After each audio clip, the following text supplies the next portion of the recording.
What's up, mortals? Today I'm going to show you how I prepare for my games of Grimdark Future on Tabletop Sim. The games you could have seen previously on my channel. If you haven't, go watch them and subscribe. Thank you. So we go in single player. I'm gonna make a list of Necrons. I have actually made it using Battlescribe. This is the tool I use most of the time. It is quite simple to use, and the repository for Grimdark Future, I will link it down there. It's not that easy to, or it's not that hard to install. So once you got it, you can make the list of it. It's quite simple. Then I will use the models. So I will use the models from the Battleforged mod compilation. So I will link that down in the description too, and it has instructions in it, so you know how to install it. Once you got it, let's see what I got in my list. I got a Technomancer, some Bolt Swarms, Robot Snakes, and Warriors. So I just assemble the list here. Swarms, Wraiths, and Warriors. What I usually do is I just arrange them in a cool looking way. Got 3 Wraiths and some Scarabs. And as you could have seen, I always put the stats on my models. It makes it easier to reference for me and my opponent. So let's first remove the 1 out of 7 state thing. So now we got no states.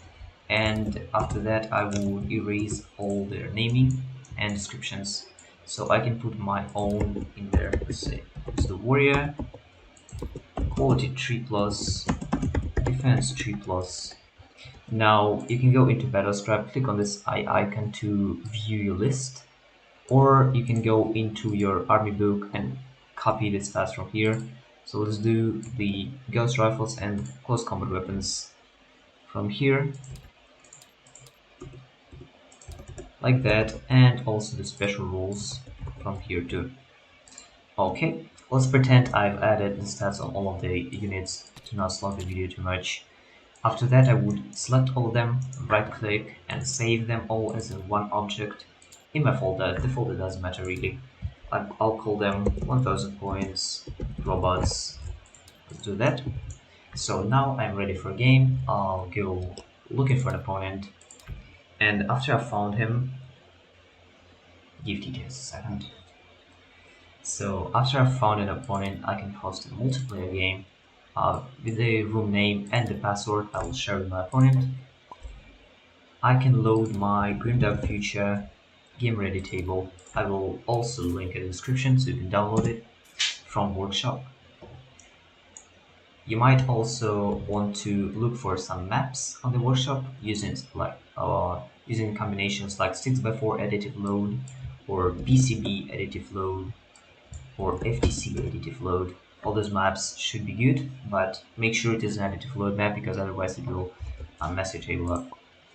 So I have a Tomb World map prepared.